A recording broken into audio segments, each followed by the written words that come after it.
individualized education plans, especially important to identify additional marginalized communities educationally. And so we'll have various speakers, about 4. We'll also talk about trauma and the impact of trauma on students and individuals, ultimately to grow our knowledge base continually as educators. And I say educators as a loose term to include anyone who works in the space of education. These topics are for all of us. We also talk about our continued professional learning on a monthly basis, which is our Teaching for Equity series. My team comes to the district virtually and shares various topics. Our topic this month was on SEL, which is social emotional learning and equity. We'll have a follow-up discussion on that same topic in February. And so we continue to encourage as many educators to attend that paid opportunity for professional learning each month. And then I spent some time talking about the importance of acknowledging the most recent holiday, MLK Day. And really the comments were structured around us understanding that there were others in the fight that continue to be in the fight, and we still have a lot of work to do. A lot has happened since 1968, and a lot has also stalled. And the effort that we continue to put in as members of the Mason community, members of this broader committee, members of the district is essential. We all have to find ourselves in the work and identify ourselves being actively engaged and identifying where we fit and also identifying where the gaps are so that we can ensure that we continue to grow, expand our knowledge, expand our commitment. The other thing that I wanted to share that I think I did not share is that it's often frustrating for us to not see progress. I'll speak for myself, it's often frustrating. And sometimes we become frustrated by the people who have not moved as fast as we have. Our challenge is to have compassion, but then also to keep pushing, to have compassion and to keep pushing. People don't always move as fast as we'd like, right? 1968 is a long time ago, but seems close because a lot hasn't changed. We still have to fight, and we use the energy that is our frustration to continue moving forward. So I want to just acknowledge that and suggest that MLK was not the only one, but he was certainly a voice, and that there are many others who have and continue to do similar work to create the world that we all deserve to live in, despite our backgrounds. And as a matter of fact, because of our backgrounds, we get to live in a world that is equitable, fair, and just. We then also moved to our diversity committee updates, which they will talk about. And we closed out with specifically talking about an essay contest, which will be promoted in the next month to give students an access opportunity to share what diversity means to them. We'll be able to use that as a baseline to know what diversity is and what students know about diversity, but also to promote student voice in their experience within the district. Incredible opportunity, and we applaud all of those who will be engaged in creating that opportunity for the students. And last but certainly not least, we ended with a discussion of the DEI survey for teachers and administrators last year. And around this time, we instituted a survey to collect data from teachers and leaders around their perceptions of the district and where we are. We will reinstitute that same survey and do so on an annualized basis with the sole purpose of using that data to inform our practice, both professional development wise, but also our intentional continued dialogues and conversations as a committee and the equity plan that is in draft. That concludes my comments. Thank you, Craig. I'll transition over to you. Thanks. Thank you, Carlin.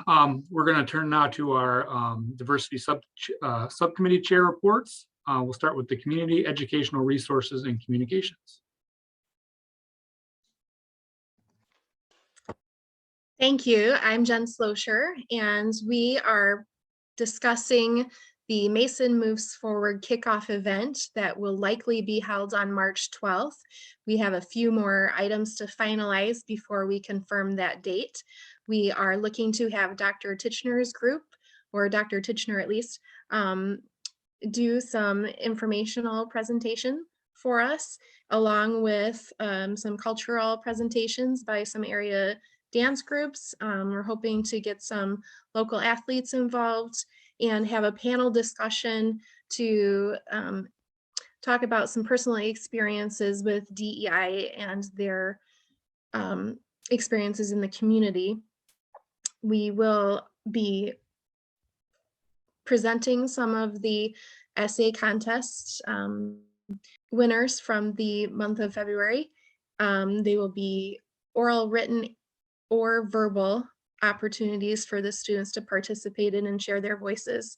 And we're really looking forward to introducing the program and also introducing a challenge that we're calling the One Step Challenge, that we each month do something to participate in or increase our awareness of, or serve those around us to help us have a better understanding of diversity, equity, and inclusion in our area, to provide, to create a stronger, smarter, safer community. Thank you. Thank you, Jen. We now turn to the Educator Development and Resources Subcommittee. Hello, thank you. This past month, my group met on December 16th. We continued our discussion on how we can build our awareness of DEI through the resources we already have and possibly adding onto them. We are currently previewing some resources to send out to teachers for Black History Month, and hopefully have that available for them soon to plan to integrate that into their lessons during the month of February.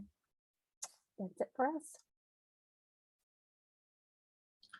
Thank you, Kim. We'll turn it over to the district policies, guidelines, and practices.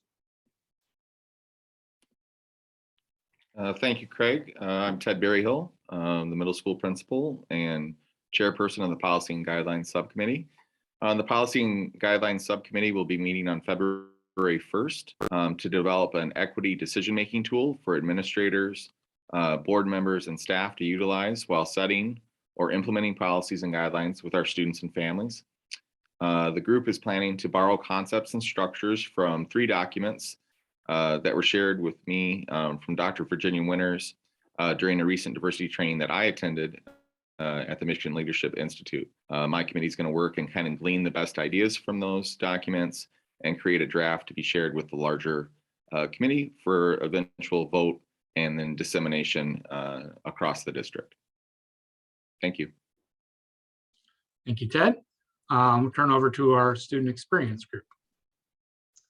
Good evening, I'm Amy Sue Hopkins, and our group worked on finalizing our student survey, and we sent it out to another member of the diversity committee who works with surveys, and she looked that over for us and gave us some feedback. So we are going to be making some corrections here and sending it out to the full committee for some feedback at the February Diversity Committee. Thank you. Thank you, Amy Sue. And we'll turn it, next we go to the instructional practices and curriculum design subcommittee. Hi, my name is Mary Hilker. We met on December 14th and we discussed how we can move forward in helping teachers implement different pedagogical skills in their classrooms. And we are going to meet again next week to discuss how we can do that during PLC time, which is a time where we meet on Wednesday mornings and we really look at what students do know and how we plan moving forward and dive deep into some data. So those are our next steps. Thank you, Mary.